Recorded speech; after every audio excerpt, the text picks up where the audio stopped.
রবকে খুশি করার ইচ্ছা কার কার আছে একবার হাত তুলেন। মাশাআল্লাহ, রবকে খুশি করা একদম সহজ।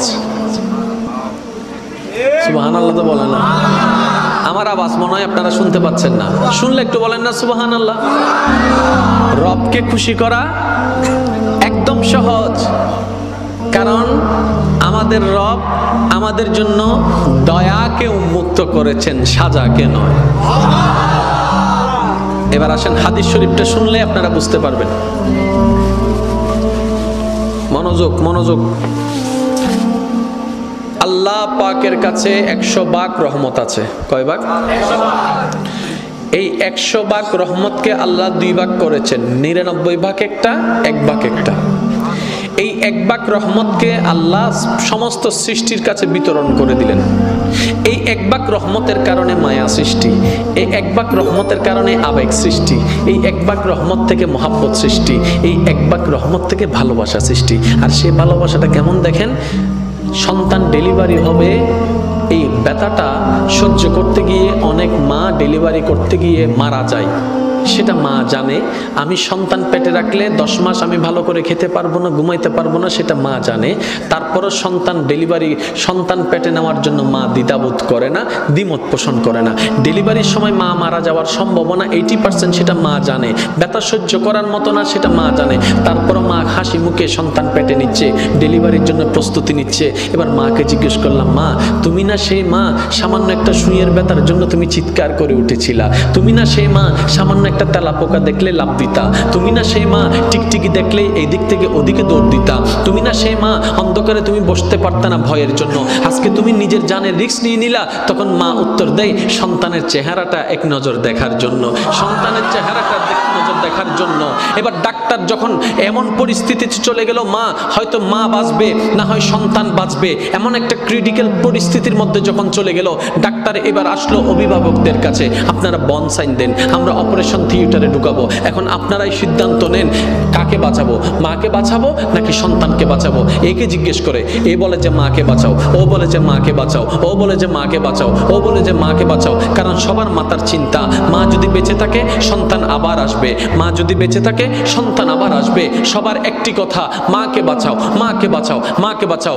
এবার ডাক্তার কৌতূহল বশত মাকে একবার জিজ্ঞেস করলো, সবাই বলছে মাকে বাঁচাতে, একটু আপনি বলেন না আমরা এই দুইজনের ভিতর কাকে বাঁচাবো? আপনাকে বাঁচাবো নাকি সন্তানকে বাঁচাবো? তখন মা, একমাত্র মা, সে উত্তর দেয়, একমাত্র মা তখন চিৎকার করে বলে, ডাক্তার আমার সন্তানকে বাঁচান, আমার সন্তানকে বাঁচান, আমার সন্তানকে বাঁচান। ডাক্তার অবাক হয়ে তাকায় রইল। সবাই বলছে আপনার কথা, আপনি বেঁচে থাকলে তো সন্তান আরেকটা আসবে, আপনি কেন সন্তানের কথা বলছেন? এবার মা 2 চোখের পানি ছেড়ে দিয়ে বলে, আমি তো দেখেছি সূর্য কেমন, আমার সন্তান তো এখনো দেখেনি। আমি তো চাঁদকে দেখেছি, আমার মা সন্তান তো চাঁদকে দেখেনি। আমি তো খাবার খেয়েছি, আমার সন্তান তো এখনো খাবার খায়নি। আমি তো দুনিয়া দেখেছি, তারা তো এখনো দুনিয়া দেখেনি। আমি তো এগুলা দেখেছি, তারা তো সেগুলা দেখেনি। আমি তো এগুলা দেখেছি, তারা তো ওগুলা দেখেনি। আমি তো এগুলা খেয়েছি, তারা ওগুলা খায় নাই। আমি দুনিয়া দেখেছি, আমার সন্তান এখনো দুনিয়া দেখেনি। ডাক্তার আমার আর দুনিয়া দেখার দরকার নাই, আমার সন্তানকে দুনিয়া দেখার ব্যবস্থা করে দেন, আমার সন্তানকে দুনিয়া দেখার ব্যবস্থা করে দেন। একজন মা সন্তানের প্রতি এই মায়া, ওই 1% ভালোবাসার অংশ, 1% ভালোবাসার অংশ। আপনার আমার নবী রাহমাতুল্লিল আলামিন যখন এই হাদিস বর্ণনা দিলেন, 1 ভাগ রহমত রেখে আল্লাহ পাক 1 ভাগ রহমত পৃথিবীর মধ্যে রহমত ছড়াই দিয়েছেন, 99 ভাগ রেখে দিয়েছেন। সাহাবায়ে কেরাম আদবের সহিত আরজি করলেন, ইয়া রাসূলুল্লাহ, ইয়া রাসূলুল্লাহ, ওই 1 ভাগ রহমতের যদি এত ভালোবাসা, এত মায়া, এত টান, এত আবেগ, এত মহব্বত যদি হয়, এই 99 ভাগ আল্লাহ কেন রেখে দিয়েছেন? তখন রহমাতুল্লিল আলামিন বলেছেন, ওরা আমার সাহাবারা শুনো, এই বাকি 99 ভাগ রহমতকে আল্লাহ হাসরের জন্য রেখে দিয়েছেন, হাসরের জন্য রেখে দিয়েছেন, হাসরের জন্য রেখে দিয়েছেন। সাহাবায়ে কেরাম বলে, ইয়া রাসূলুল্লাহ, এই 99 রহমত কেন রেখে দিয়েছেন? তখন নবী বলে, এই হাসরের মধ্যে যখন সবাই উপস্থিত হবে, পাপীরা যখন কান্নাকাটি করবে, তখন আল্লাহ 99 ভাগ রহমতকে উন্মুক্ত করে দিবেন শুধু বান্দাদেরকে জাহান্নামী থেকে জান্নাতি করে দেওয়ার জন্য। সুবহানাল্লাহ, আল্লাহু আকবার।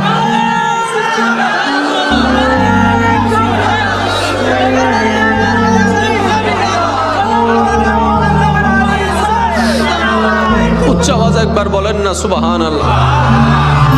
আপনার জন্য 99 ভাগ রহমত অপেক্ষা করছে। আর একটু জোরে, 1 ভাগের ভালোবাসা যদি এমন হয়, 1 ভাগের ভালোবাসা যদি এমন হয়, 99 ভাগ। আপনি কেন ভাবছেন আপনি জাহান্নামে যাবেন? কেন আপনার ভাবনা আপনি জাহান্নামে যাবেন? আপনি না রবের বান্দা? রবের বান্দা তো জাহান্নামে যায় না রে ভাই। আপনি না শেষ নবীর উম্মত? শেষ নবীর উম্মত কেমনে জাহান্নামে যায়? কিছু কাজ করেন না, অনেক তো হলো, অনেক তো দুনিয়া করলেন, অনেক তো দুনিয়াকে অর্জন করলেন। এই দুনিয়া না একদিন লাথি মেরে দিবে, এই দুনিয়া না পিঠের পিছনে একদিন ছুরি মেরে দিবে। করলাম তো অনেক দিন, কি লাভ হলো? অতীতে যারা করেছে কি লাভ হয়েছে? আসেন না একবার রবের দিকে, আসেন না একবার নবীর দিকে, দেখবেন আপনার দুনিয়াও অর্জন হয়ে যাবে, পরকাল সজ্জিত হয়ে যাবে। আমরা এই বুঝগুলা বুঝি না বলে অর্জনও করি, লাথিও খাই। জাস্ট একটা উদাহরণ দিচ্ছি আপনাদেরকে। বাবা সম্পত্তি উপার্জন করে কার জন্য? সন্তানের জন্য। একদিন কিন্তু এই সন্তানেই বাবার উপর জম হয়ে যায়। কেমন? এই সন্তান পড়ালেখা করেছে বাবার টাকায়। এমন হাজারো বাবা মা আছে, একটা ওষুধ কেনার জন্য সন্তানের দিকে তাকাই থাকতে হয়, সন্তানে কখন টাকা দিবে ওষুধটা সে কিনতে পারবে। এটা কেমন জীবন? এটা কেমন জীবন? আপনি না বাবা? বলে যে হ্যাঁ। তাহলে সন্তান থেকে নিচ্ছেন কেন? বলে যে আমি তো এখন কামাই না। আমি বললাম আপনি সিস্টেমেই জানেন নাই ভাইজান। আপনি অতটুক কামান, অতটুক ব্যবস্থা করেন, আপনি সন্তানকে দেন, কিন্তু আপনি মরণ পর্যন্ত যেন কারো থেকে টাকা চাইতে না হয়, কারো টাকায় ওষুধ কিনতে না হয়, ওই রকম এবিলিটি নিজের মধ্যে তৈরি করে ফেলুন। তাওয়াক্কুলটা আল্লাহর উপর রাখবেন, যেন মরণ পর্যন্ত সন্তানের টাকায় চলতে না হয়। সন্তান যেন আপনার সামনে বড় করে একটা কথা বলতে না পারে, বাবা তোমার ওষুধের টাকা দেওয়ার টাকা আমার কাছে নাই, চিকিৎসার খরচ দেওয়ার মতো খরচ আমার কাছে নেই। এই কথা যেন সন্তান বলতে না পারে, সন্তানের বউ বলতে না পারে, মেয়েরা বলতে না পারে। আপনাকে সেই ব্যবস্থা এখন থেকে করতে হবে। আপনি 20 বছর চাকরি করবেন, আপনি দিয়ে যাবেন, যখন আপনার ইনকাম বন্ধ হয়ে যাবে ভিক্ষুকের মতো সন্তানের দিকে তাকায় থাকতে হবে। এমন জীবনের চাইতে তো মরণ অনেক ভালো হয়ে যাবে, মরণ অনেক ভালো হয়ে যাবে। আল্লাহ পাক বলে বান্দারে তুই যদি আমাকে সন্তুষ্টি করে চলতি, বুড়া অবস্থায় ব্যবস্থা আমি করে দিতাম। বলেন সুবহানাল্লাহ। আফসোস হাজার দেখছি আমি, হাজার। এবার আসেন বাস্তব কথা বলি। টাকা যার পাওয়ার তার। কথা বলছেন না কেন? টাকা যার। আজকে যারা টাকা কামাচ্ছেন, ইয়ং আছেন, ছেলে আছেন, সময় আপনাদের জন্য আসতেছে এটা। কারণ বাপ হবেন তো কিছুদিন পর। হাসেন আর যাই করেন, বাপ হচ্ছেন তো। এবার আসেন,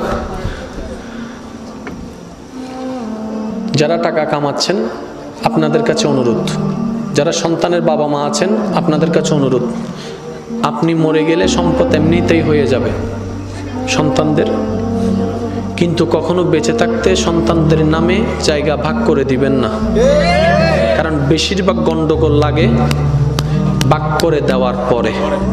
তখন আর কেউ মা চিনে না, বাপ চিনে না। অন্তত এই মানুষগুলা সম্পদ পাওয়ার লোভে হলো মার সেবাটা করবে, বাবার সেবাটা করবে, বউটাও একটু মান্য করবে, ছেলেটাও একটু মান্য করবে। কারণ না হয় সম্পদের ভাগ চলে যাবে। কিন্তু আপনি কি করবেন?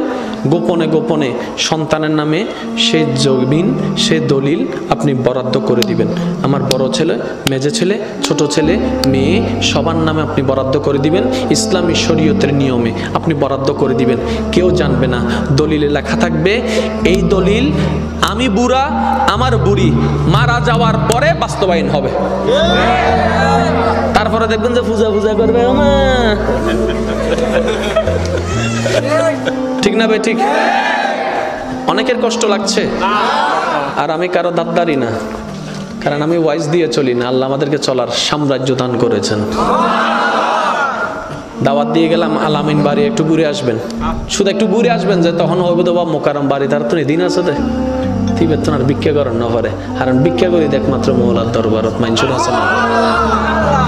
এবার আসেন একটু খেয়াল করেন, 100 ভাগের রহমত 1 ভাগ আল্লাহ দিয়ে দিলেন, 99 ভাগ রেখে দিলেন আপনাকে আমাকে বাঁচানোর জন্য।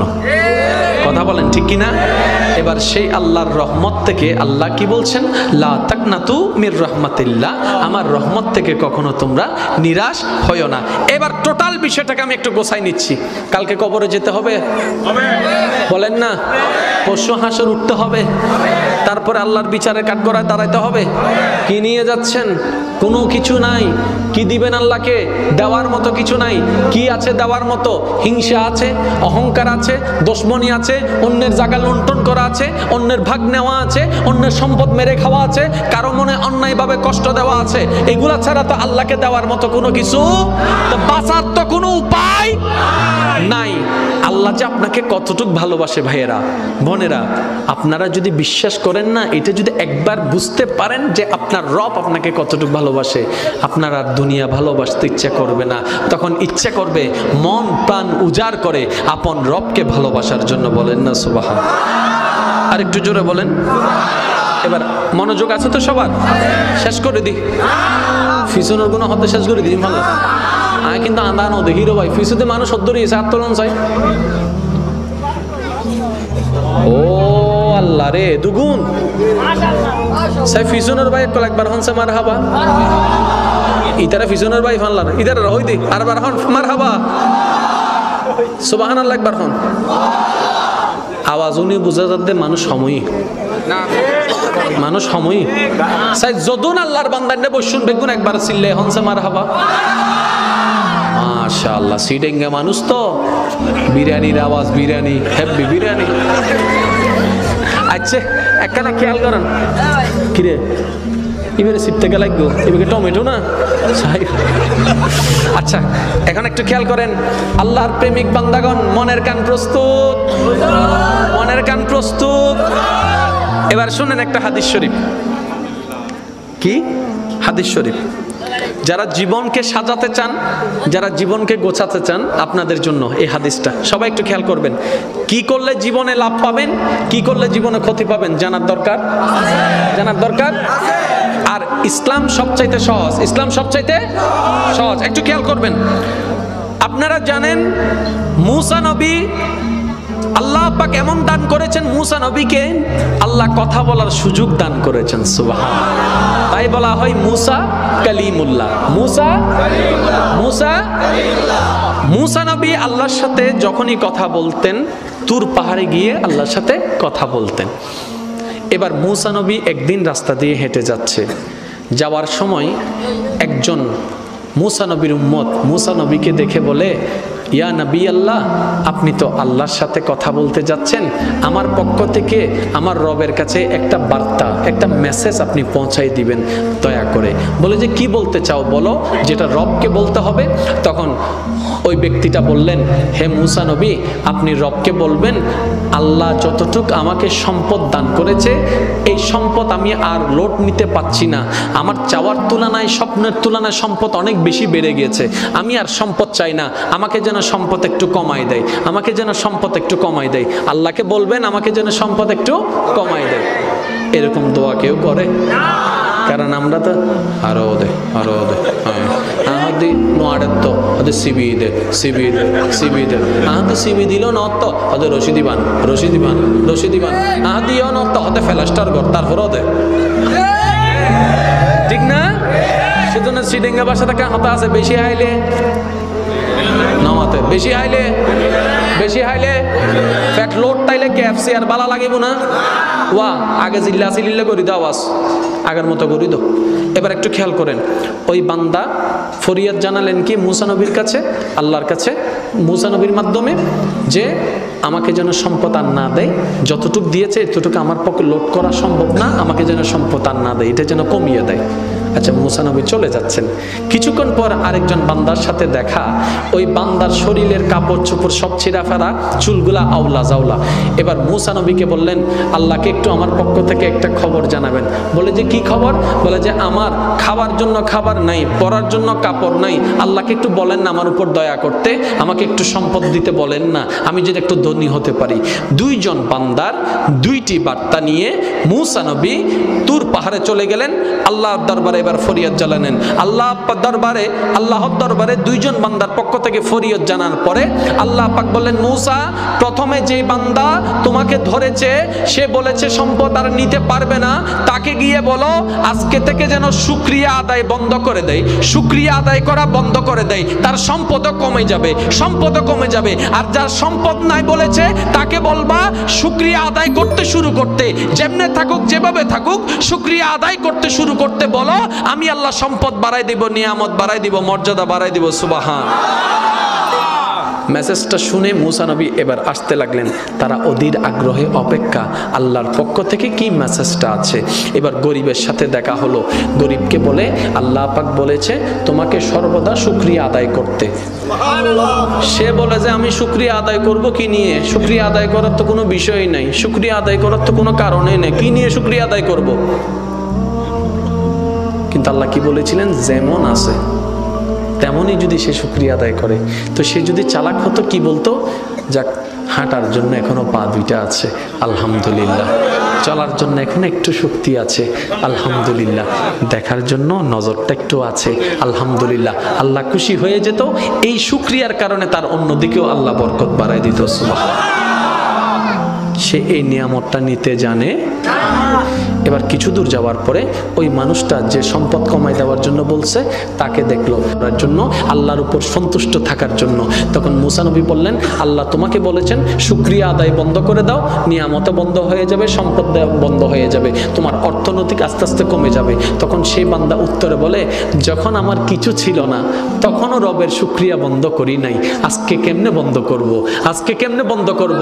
যখন আমার কিছু ছিল না আমি তখনই রবের শুকরিয়া আদায় করেছি। এই হাদিসের ছায়া তলে নবী আমাদেরকে মেসেজ দিতে চাচ্ছেন, উম্মত থাক না থাক, পাও না পাও, বেশি অল্প, মন মতো হোক না হোক, সর্বাবস্থায় আপন রবের শুকরিয়া করতে থাকো, করতে থাকো, করতে থাকো। তোমার নিয়ামতের, তোমার জীবনে নিয়ামতের যা যা দরকার তোমার রব সবগুলা পূরণ করে দিবেন। বলেন সুবহানাল্লাহ। এবার মৌলা আলীর একটা হাদিস শুনেন, বলবো? জোরে বলেন না, বলবো? দেখেন ইসলাম কত সহজ, পরকাল কত সহজ। হযরত আলী রাদিয়াল্লাহু তাআলা আনহু বলে, আল্লাহর থেকে অল্প পেয়ে তুমি খুশি হয়ে যাও, আল্লাহ হাসরে তোমার অল্প আমলে খুশি হয়ে যাও। High high high high high. যে বান্দা আল্লাহর থেকে পাওয়া অল্প নিয়ামতে খুশি হয়ে যায়, যাক আলহামদুলিল্লাহ অনেক বেশি পাইছে, আল্লাহ তার হাসরের ময়দানে যাওয়ার পরে অল্প আমল দেখলেও খুশি হয়ে যাবে। এবার সত্যি করে বলেন, আমরা কি খুশি হতে পারি? সত্যি করে বলেন, আমরা খুশি হতে পারি? পারি না বলেই আজকে আমাদের জীবনে এত দুঃখ, এত কষ্ট। আজকের মাহফিল থেকে চলেন আমরা একটা আমল শিখার চেষ্টা করি, বুঝি না বুঝি, পক্ষে বিপক্ষে, শত্রু হোক বন্ধু হোক, দিন হোক রাত হোক, ব্যথা লাগুক সুস্থ লাগুক, যেমন তেমন, শুধু জবানে একটা জিনিস থাকবে, আলহামদুলিল্লাহ আলহামদুলিল্লাহ আলহামদুলিল্লাহ আলহামদুলিল্লাহ আলহামদুলিল্লাহ, পাইলেও আলহামদুলিল্লাহ, না পাইলেও আলহামদুলিল্লাহ। আর কিচ্ছু দরকার নাই। আপনি যে ডিপ্রেশনের ওষুধ খুঁজছেন, আপনি যে মন খারাপের ওষুধ খুঁজছেন, কই ফার্মেসিতে পাবেন না, কিন্তু রবের কাছে চলে যান, ওইখানে পাবেন। রব বলবে তোর মন খারাপ হয়েছে, তোর ডিপ্রেশন হচ্ছে, কোথায়? তোর অশান্তি মনে। আর সেই মনের খাবার হচ্ছে, রিজিক হচ্ছে আলা বিযিক্রিল্লাহ তাতমাইন্নুল কুলুব। ওই অন্তরকে রবের নাম শুনাই দে, মন এমনি শান্ত হয়ে যাবে। এখানে অনেক আমার যুবক যুবতী বোনেরা আছেন, ভাইয়েরা আছেন, আপনারা একটু খেয়াল করবেন, অনেক সময় মন খারাপ হয়ে যায় না? বলেন না, অনেক সময় মন খারাপ হয় না? মন খারাপ হলে জানে কি শুনেন? আয় হায়, অনেক সময় মন খারাপ হলে আমরা গান শুনে মন ভালো করার চেষ্টা করি। এটা কি চালাকি না বোকামি? আপনি নিজে একটু বিবেচনা করে দেখবেন। কারণ গান আপনাকে আমাকে সর্বদা অতীতের দিকে নিয়ে যায়। আর আমাদের অতীতে সুখ বেশি না দুঃখ বেশি? সেজন্যই তো আপনি অতীত নিয়ে কত কাঁদেন, ঠিক না? অতীতে দুঃখ বেশি, তো গান শুনে আবার দেখি অতীতের দিকে ফিরে চলে যাচ্ছেন। আমি বলি বোন, আমি বলি ভাই, মনটা যদি বেশি খারাপ হয়, অনেক কিছু তো ট্রাই করেছেন, সাময়িক কিছুটা শান্তি পান, আবার সে আগে ডিপ্রেশনে চলে যাচ্ছেন মন খারাপে। এটাও ভাল লাগে না, সেটাও ভাল লাগে না, কফিও ভাল লাগে না, চাও ভাল লাগে না, কোনো কিছু ভাল লাগে না। আমি বলি ভাই একটা কাজ করেন, আমি বলি বোন একটা কাজ করেন, সব কিছু বাদ দিয়ে জায়নামাজটা একটু বিছাই নেন, বিছাই নিয়ে চোখটা বন্ধ করেন, বন্ধ করে দাঁড়ায় থেকে ডাইরেক্ট সিজদায় চলে যান। কিচ্ছু পড়ার দরকার নাই, অজু বানানোর দরকার নাই, শুধু এতটুক মাথাটা ঝুকান আর মনে মনে বলেন আমি আমার রবের দরবারে ঝুঁকে গেলাম, আমি আমার রবের দরবারে ঝুঁকে গেলাম, আমার মাথাটা রবের দরবারে ঝুঁকাই দিলাম। কিচ্ছু পড়ার দরকার নেই ভাই, কিচ্ছু পড়ার দরকার নেই বোন, আপনি শুধু চোখটা বন্ধ করে সিজদার মধ্যে পড়ে থাকুন। আপনার রব তাকায় আছে, আপনার এই ব্যস্ত মন, আপনার এই অশান্তি মন, আপনার এই ব্যথাতি মন, আপনার এই ব্যথিত মন, আপনার রব তাকায় আছে। আপনার রব দেখছে বান্দার মন খারাপ, কিন্তু কারো দিকে যায় নাই, রবের কাছে গিয়েছে, রবের কাছে গিয়েছে। কোন রব? যিনি শান্তিদাতা, যিনি শান্তিদাতা, যিনি সুখদাতা। ওই রবের কাছে যখন শান্তির জন্য আপনি যাবেন, মাথাটা ঝুঁকাবেন, 5টা থেকে 6টা মিনিট থাকেন, আপনি নিজেই বলবেন সিজদা থেকে ওঠার সময় মনটা কেমন জানি ফ্রেশ ফ্রেশ লাগতেছে। কখনো মন খারাপ হলে করে দেখবেন, নগদ নগদ প্রমাণ পাবেন। হদুন মন খারাপ হইলে অন্ধে যাই রে আহাদি বদ্দা ক্যাঙ্গর অর্ধে ওদের টেনশন কি কি আহাদি বানাই নেওয়ালায় নেবো, তোর কি টেনশন ওষুধ দিই না কি বল দিলে আবুল বিরিয়া হব, আবুল বিরিয়া হটিয়ে ইয়া আছে না, আছে না। আর যারা আবুল বিরিয়া হয়নি তোরাও কিন্তু এক চালাক আছে, ইতার ইউ রাখতো তো ঠিক না, অজ্ঞ বিড়িরে 4 ভাগে ভাগ করে হয়তো নয় নামা থেকে মানুষ। সিগারেট যারা বানিয়েছে তারা কি ওই সিগারেটের ভিতর কোনো ওষুধ দিয়েছে? তাহলে আপনার যে ডিপ্রেশন টেনশন কমে যাচ্ছে কেন মনে হচ্ছে? শুনেন, এটা একটা সাইকোলজিক্যাল ব্যাপার। আপনি যদি মনে করেন যে এটা পানিটা খেলে আপনার মাথা ব্যথা চলে যাবে, অথবা আপনি যদি পানিটা খেলে আপনার টেনশন কমে যাবে, যদি আপনার মনে হয়, দেখবেন পানিটা খাওয়ার পর আপনার মন খারাপ চলে যাবে। এটা একটা সাইকোলজিক্যাল ব্যাপার, এটা দয়ার বিষয় নয়, ঠিক আছে? কিন্তু আপনি যখন সিজদায় চলে যান, নবী বলছেন যখন তোমরা সিজদায় যাও জমিনে তোমাদের কপালটা লাগে না, রহমানের দরবারে গিয়ে লাগে। তাহলে আপনি যখন সিজদায় যান তখন একদম কাছে চলে যান কার? আরো জোরে বলেন। আপনি তখন আল্লাহর কাছে চলে যান, রহমতের অনেক কাছে চলে যান। এত মূল্যবান একটা জায়গার মধ্যে আপনি আমি গুরুত্ব না বুঝার কারণে অনেকে সিজদার মধ্যে দেরি হলে কাশি মারে। মসজিদে শুনেন না, অনেক সময় সিজদার মধ্যে যদি ইমাম সাহেব একটু দেরি করে, পিছন থেকে একজন কিরা ভাই ঠান্ডা লাগি না, হদে না ওজুরের মিস কল মসজিদে, আমাদের কেন মারলি ওজুরের মিস কল হদে ওই হাসি দি মসজিদে। আর শেষ হই তোমার শেষ হইলে জোর হ না, তোমার শেষ হইলে এই নামাজে আপনাকে জান্নাতে নিবে? আমাদেরকে জান্নাতে নেওয়ার মতো কোনো আমল আমাদের কাছে আসলে, সেজন্য শর্টকাট পদ্ধতি বলি, ঈমানটাকে মজবুত রাখবেন। আল্লাহ, নবী, রসুল, কোরআন, ফেরেশতা, পরকাল, কবর, হাসর, জান্নাত, জাহান্নাম, যত কিছু আছে শুধু চোখ বন্ধ করে বলবেন মানি বাস মানি, মানি বাস মানি, মানি বাস মানি, ঈমান কমপ্লিট। ঠিক আছে? আর এখন আমল করার পালা। নামাজটার দিকে আসুন। ভুল হোক শুদ্ধ হোক করার চেষ্টা করুন। এই ভুল করতে করতে শুদ্ধ চলে আসবে, ভুল করতে করতে শুদ্ধ চলে আসবে। প্রথম থেকে যদি শুদ্ধ করতে চান আলহামদুলিল্লাহ এটা উদয় নহর আগে তার হঠাৎ জিল্লা ভারো চিল্লা ফসছো না, এটা যাতে প্রেম উৎফরি যাবো। ও বাপ যে সুন্দর হত কবিতা ফুললাম, কিন্তু কোরআনের মতো এত মজা নাও ভাই। যেদিন না মজা বুঝি যাব, হেডফোন দিয়ে সুরা রহমানও নিব, হেডফোন দিয়ে সুরা ইয়াসিনও নিব, বারবার ওই নফারাতে শিখে দেরি উনতে উনতে উনতে উনতে দেব দেখি রে। যত উনের তত মন শান্তি হর, যত উনের তত জ্ঞান জানি শান্তি লাগে, যত উনের মাঞ্চুল্লা সহ্য করতে মনে নহর, যত উনের মাঞ্চুল্লার জায়গা আগে করতে মনে নহর। এটা তো যাতে কোরআনের প্রতি ফেম চলে যাবো, এটা আস্তে আস্তে শিখা শুরু করিব, যাতে শিখি ফেলাইব এত একদিন হবো দেয় আলহামদুলিল্লাহ রব্বিল আলামিন আর রহমানির রহিম মালিকি ইয়াউমিদ্দিন ইয়াকা না'বুদু ওয়া ইয়াকা নাস্তাঈন ইহদিনাস সিরাতাল মুস্তাকিম সিরাতাল লাযিনা আন'আমতা আলাইহিম গায়রিল মাগদুবি আলাইহিম ওয়ালাদ-দাল্লিন